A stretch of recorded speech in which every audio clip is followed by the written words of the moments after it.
sinaksak ko si Chokintong at si Jackson Lee. Pinaninindigan mo? Opo. Pwede bang pakiulit mo ulit kung ano yung sinabi mo dito? Alam ko na ang kausap ni Superintendent Padilla ay si President Duterte. Ang usapan namin ay 1 milyon kada ulo. Kaya Nang sinabi ko kanina, pakinggan po muna natin ang salaysay na isa sa ating mga witness, si Mr. Andy Magdadaro. Andy, pwede bang sabihin mo sa meeting ito ang iyong salaysay? Opo, Your Honor.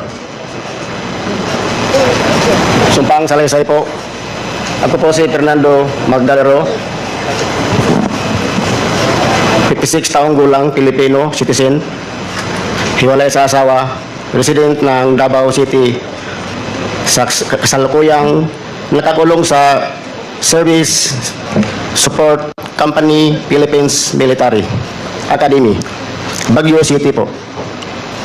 Matapos po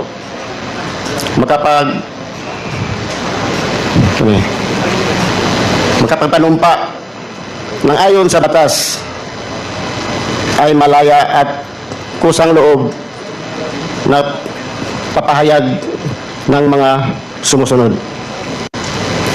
Noong December 1, 1999, ako ay nahuli sa kasong murder, illegal possession of firearms na noon ay nakapila sa Regional Trial Court, Davao City, Branch 17 at Branch 9. Noong taong 2003, ako po ay nakomit sa Davao Prison and Penal Farm na ngayon ay Davao Prison and Penal Farm pagkatapos na ibaba ng hatol sa aking mga kaso.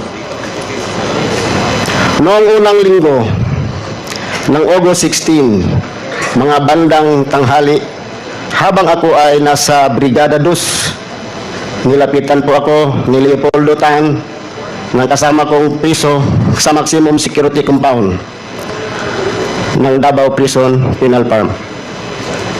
Sinabihan niya po ako na tulungan ko daw siya at may ipapatira ng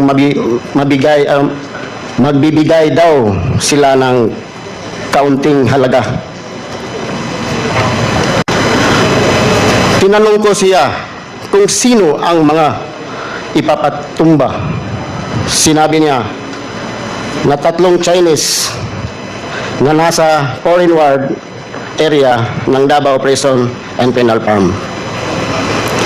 Sinabi din niya na ang nag-utos ay yung dati niyang kaklase sa empleyado ng gobyerno. Ngayon na kinakausap niya sa labas ng gate po. Ano to? Dinagdag pa ni Leopoldo Tan na kami ay nasa panig na ng gobyerno sa mga oras na yon. At pinagkuhaan kami ng kalayaan at pinangakuhan kami ng kalayaan maliban sa kaunting halaga. Dahil dito pumapayag po na ako sa kaniyang pakiusap.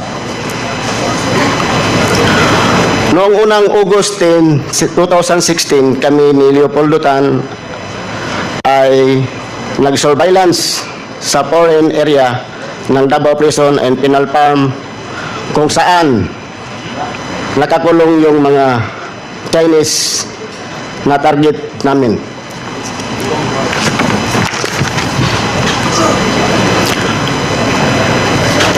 Doon ko unang nakita yung 3 Chinese na nasyabu, na may kaunting residue sa aking bulsa. Sa aking pagkakaalam, ito ay para ng plano nila Leopoldo Tan kung paano iligpit yung 3 Chinese.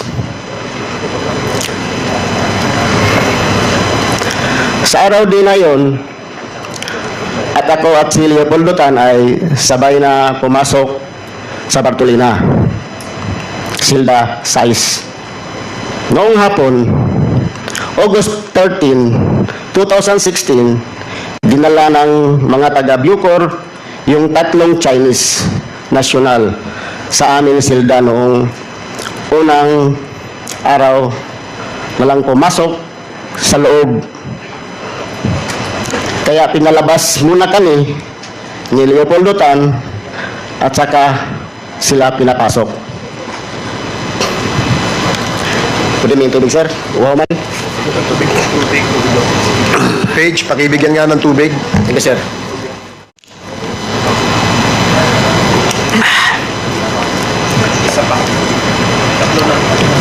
Ito.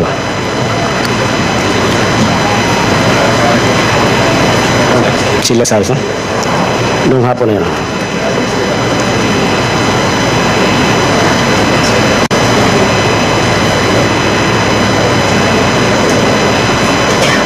Noong hapon na yon, August 13, ulitin ko, dinala ng mga taga Bucor yung 3 Chinese national sa aming silda noong unang araw, ilang pumasok sa loob. Kaya pinalabas muna kami ni Leopoldo Tan, saka sila pinapasok ulit. Mga 8 a.m. ng gabi, ng araw na yon, pinagsasaksak na namin ni Leopoldo Tan yung 3 Chinese at ginamitan ko ng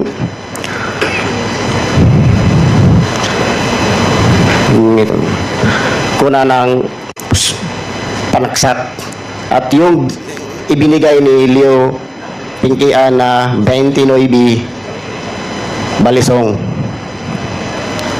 Samantalang si Leopoldo Tan naman ay gumamit ng pagsaksak. Si Leo Pinkian ay isa rin sa mga bilanggo. Ngunit sa mga panahon na yon, siya ay ang mayor ng Bartolina, Davao Prison and Penal Farm. Ayon sa amin, pinagkasunduan sabay naming na ipinagsasaksak yung 3 Chinese, Chokintong at Wong, para hindi sila makalaban. Habang sinaksak ko si Chokintong at si Jackson Lee ng mga oras na yun, na agad ko namang pinalingan yung saksak, yung tumumba na si Chokintong. Pagkatapos ng insidente ng pagpatay sa 3 Chinese drug lord, nilagyan ko ng malong yung rihas ng Bartolina silda size para hindi makita yung duguan na katawan ng 3 Chinese drug lord. Pagkatapos ay dumating si Superintendent Grialdo Padilla sa Bartolina silda. Sinabi niya, anong ginamit niyo? Ihagis nyo sa labas at ihagis nyo naman sa aming hinagis naman namin ang kurta at balisong sa labas ng selda namin.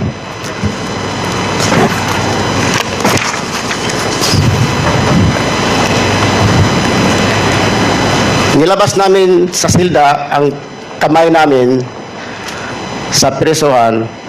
Kami ni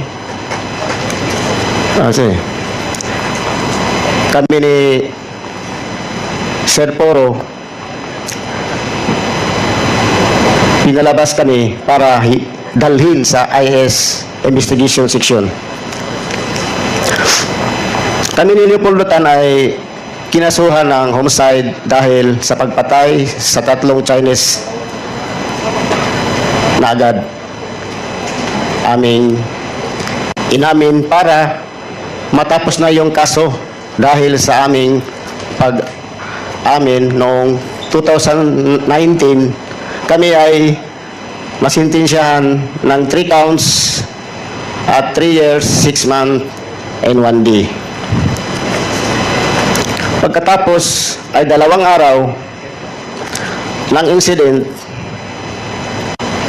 pagsaksak namin sa 3 Chinese drug lord, tinanong ako ni Leopoldo Tan kung kanino ibigay yung pera. Pinangako sinabi ni Leopoldo Tan sa akin. Binigay. Sabi ko sa asawa kong si Linlin. Pag alam ko na nakuha na yung 1 milyon noong dumalaw siya sa akin. Pagkatapos noon, hindi namin yung pinangakong paglaya naman. Pero hanggang ngayon, kami pa rin ay nasa loob ng kulungan. Pinangako nila yun. Ibinigay ko itong salaysay na ito dahil sa galit ko sa kanila. Ginawa namin ang pinatrabaho nila pero hindi tinupad ang kalayaan na pinangako nila sa amin. Ang lahat ng sinabi ko sa salaysay na ito ay po ang katotohanan lamang at walang sino man ang nagturo o nag-influensya, at alam ko rin na maaring gamitin laban pabor sa akin. Sa ngayon, ito na lang po ang masasabi ko at wala nang idagdag pa sa aking salaysay. Sa katunayan, ay nalagdaan ko ito ngayong ika-21 ng August 2024 dito sa lungsod ng Baguio. Sinumpaan at nilagdaan sa harap ko ngayon ika-21 ng August 2024 sa lungsod ng Baguio. Okay, salamat Andy. Thank you po. Ito bang pirma dito sa salaysay na ito na binabasa mo ay iyong pirma? Yes, for honor. Okay, salamat. Wala ka nang idadagdag? Wala na po, Your Honor. Yun na po. Okay, ang ating sunod na tawagin, ang ating isang witness sa pangalan na Mr. Leopoldo Tan, alias Tata. Tama po ba? Opo. Okay. Sige, Tata, salaysay. Magandang araw po sa lahat po. Sinumpaang salaysay. Ako si Leopoldo Untalan Tan Jr. Nasa 54 na taong gulang, Pilipino at kasalukuyang kapiit sa Service Support Company, Philippine Military Academy. Matapos makapanumpa na ngayon sa batas ay malaya at kusang loob na nagsasaad ng mga sumusunod. Noong taong 2005, ako ay nahatulan at nakakulong sa Davao Prison Penal Farm dahil sa paglabag ng RA 9165. Noong mga bandang July 2016, habang sinisilbi ko ang aking sentensya sa maximum compound, dumalaw sa akin ang kaibigan ko na si SPO4 Arthur Narsulis. Si SPO4 Arthur Narsulis ay kaklase ko noong high school. At sa kanya din ako humingi ng tulong ng aking kaso. Siya ay naka-assign sa CIDG 11 at nakabase sa Davao City. At boss niya si Colonel Edelberto Leonardo, Regional Chief ng CIDG 11 Davao City, at Lieutenant Colonel Rina Garma. Noong araw din yun, nakiusap sa akin si SPO4 Arthur Narsulis at sinabi niya na may ipatatrabaho ako sa iyo at may basbas sa taas. Baka matulungan ka rin namin na makalaya. Kakausapin ko namin ang presidente. Sabi pa ni SPO4 Arthur Narsulis, sayang din itong isang manok kada ulo. Sa aking pagkakaintindi at pagkakaalam, ang isang manok ay 1 milyon. Tinanggap ko ang alok ng SPO4 Arthur Narsulis na pera at pangakong makakalaya ako. Dahil naniniwala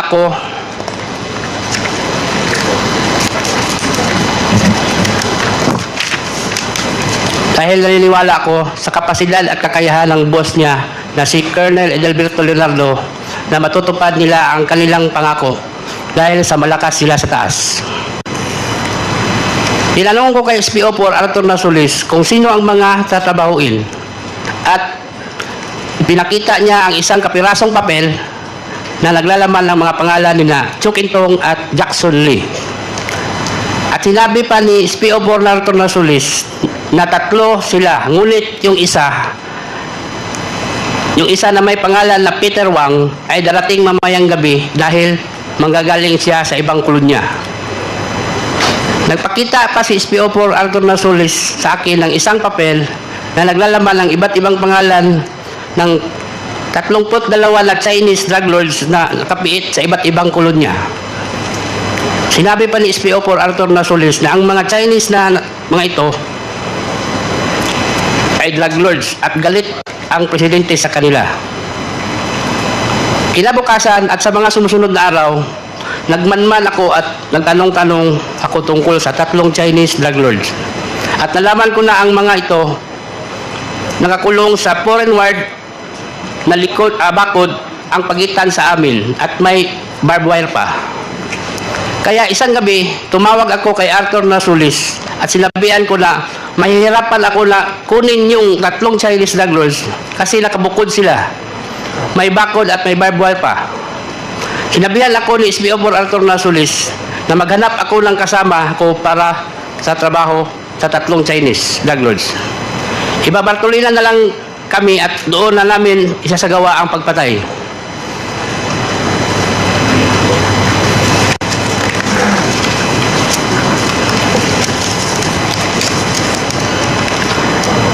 Ayaw nilang pumasok nung una dahil nakita kami sa loob ng selda ni Fernando Magdadaro.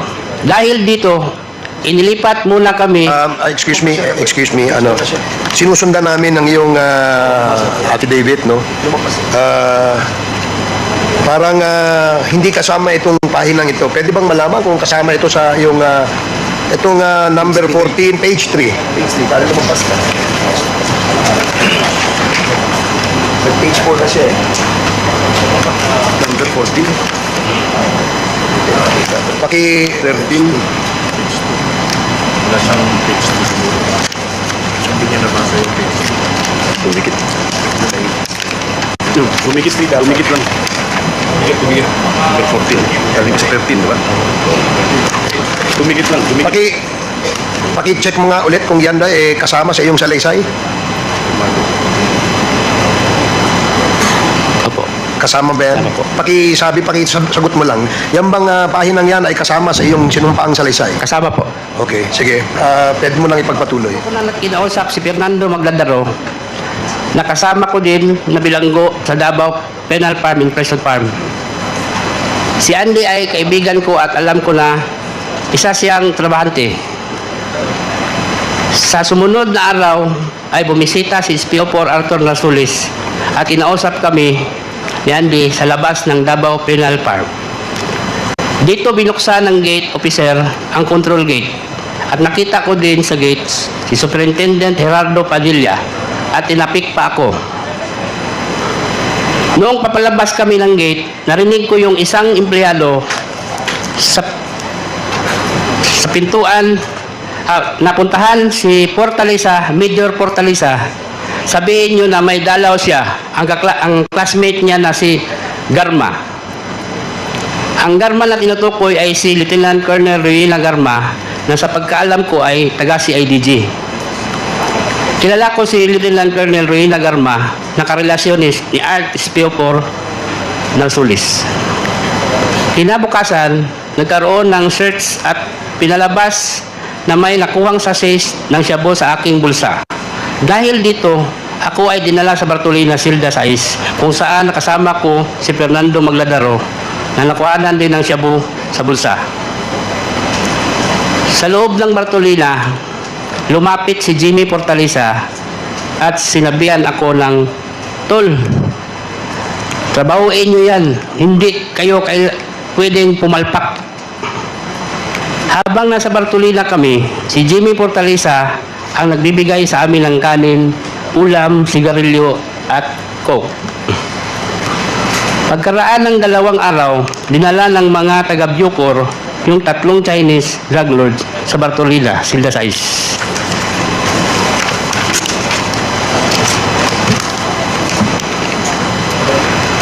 Ayaw nilang pumasok nung una dahil nakita kami sa loob ni Fernando Magdadaro.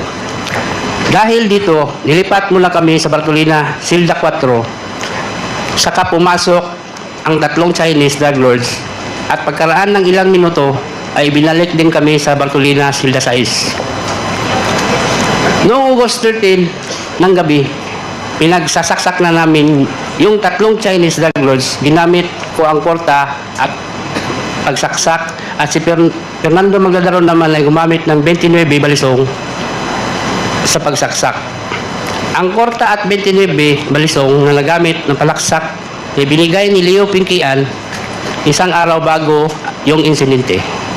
Si Leo Pinkian ay mayor ng Bartolina. Napag-usapan namin ni Fernando Magdadaro na sabay naming sasaksakin yung 3 Chinese drug lords kaya pinagsasaksak niya si Chukintong habang pinagsaksak ko naman si Peter Wang. Pagkatapos sumunod na pinagsasaksak ni Fernando Magdadaro si Jackson Lee. Pagkatapos ng insidente ng pagpatay sa 3 Chinese drug lords, nilagyan ni Fernando Magdadaro ng malong yung rehas ng Bartolina, Silda 6, para hindi makita ang duguan ng katawan ng 3 Chinese drug lords. Pagkatapos ay dumating si Superintendent Gerardo Padilla sa Bartolina, Silda 6. At sinabi niya na, anong ginamit ninyo? Ihagis sa labas. At hinagis naman namin ang korta at ang balisong sa labas ng silda. Nilabas namin sa silda ang kamay namin at pinusasan kami ni Sir Puro. Pinalabas kami para dalhin sa IS Investigation Section.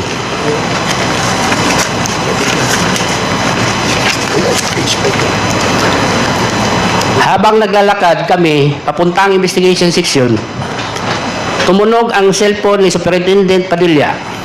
Nakita ko sa napilindot ni Superintendent Padilla ang kanyang cellphone.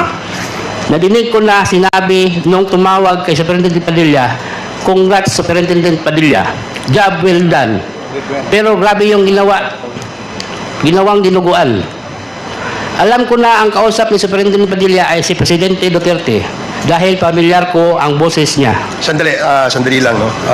Teka muna, medyo seryoso yung sinabi mo, eh. Pinaninindigan mo ba yan? Opo, sir. Pwede bang ulitin mo kung ano yung sinabi mo?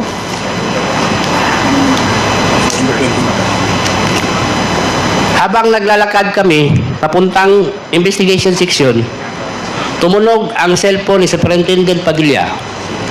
Nakita ko sa napilindot ni Superintendent Padilla ang kanyang cellphone. Nadinig ko na sinabi nung tumawag kay Superintendent Padilla, "Congrats Superintendent Padilla, job well done." Pero grabe yung dinuguan. Meron kang kasing binanggit, na pangalan, yung nandito sa number 29. Ito ay pinaninindigan mo. Opo. Pwede bang pakiulit mo ulit kung ano yung sinabi mo dito? Alam ko na ang kausap ni Superintendent Padilla ay si President Duterte dahil pamilyar ko ang boses niya. Nakakausap mo ba si President Duterte? Narinig ko lang palagi yung boses niya kaya pamilyar yung boses na narinig ko. Sige, patuloy lang. Pagkatapos ng tawag sa mga kasamahan niya doon, tumawag si Presidente nag-congrats sa akin. Dahil sa sinabing ito ni Superintendent Padilla, kaya lalo akong napaniwala na ang tumawag sa kanya ay si President Duterte. Pagkatapos kaming imbestigahan sa IS, kinausap kami ng hipe ng Bartolina na si Jerome Glassi. Pinapapili kami kung saan selda ang gusto namin at pinapalinis ni Superintendent Padilla. Pinili namin ang Bartolina, Silda 6 at doon kami naglagi ng 3 linggo. Pagkatapos ng 2 araw, dumalaw sa akin si SPO4 Arthur Narsulis at sinabihan kami na nandito na ang reward ninyo. na tig 1 milyon. Saan ko ito ibibigay? At ang sagot ko, ibigay mo ang 1 milyon sa asawa ko. At ang sani naman ni Fernando Magdadaro, ibigay ang 1 milyon sa kanyang asawa. Pagkaalis ni SPO4 Narsulis, naisip ko na ang usapan namin ay 1 milyon kada ulo. Kaya kulang ang reward na natanggap ng mga asawa namin. Ngunit naisip ko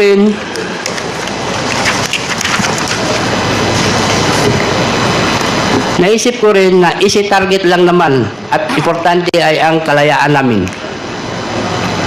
Noong sumunod na araw ay dumalaw ang asawa ko at ang asawa ni Fernando Magdadaro at kinumpirma nila na natanggap na nila ang tig 1 milyon.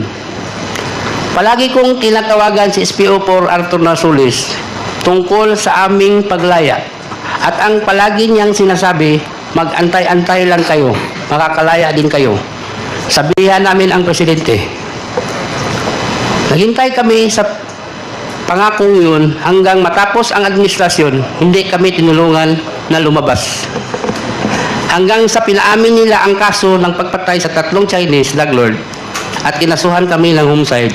Ngunit sa kalaunan namin, para matapos na at tulungan, nakumbik kami sa pagpatay sa 3 Chinese drug.